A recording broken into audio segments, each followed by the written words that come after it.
En Éthiopie, les rebelles du Front de libération du Tigré ont repris le contrôle de la capitale Mekele. Le gouvernement fédéral a depuis déclaré un cessez-le-feu afin de permettre le bon déroulement des cultures par la population.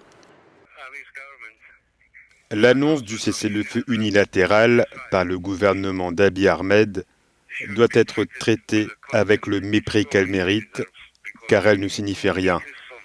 D'abord et avant tout, nous avons détruit son armée. Et elle se bat toujours pour regagner des territoires. Elle se bat toujours pour conserver des territoires.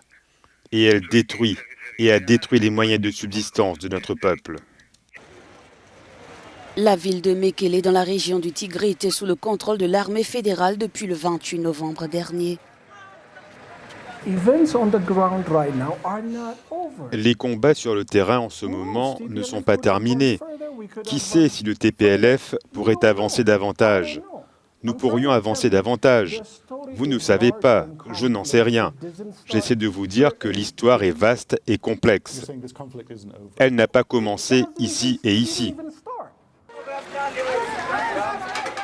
Malgré cette victoire, les combats n'ont jamais cessé entre les forces rebelles du TPLF et l'armée fédérale éthiopienne. Cependant, certaines voix se lèvent et pointent la pression des Occidentaux sur l'Éthiopie.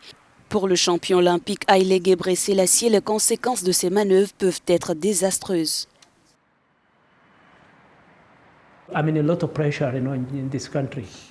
Il y a beaucoup de pression dans ce pays, beaucoup de pression.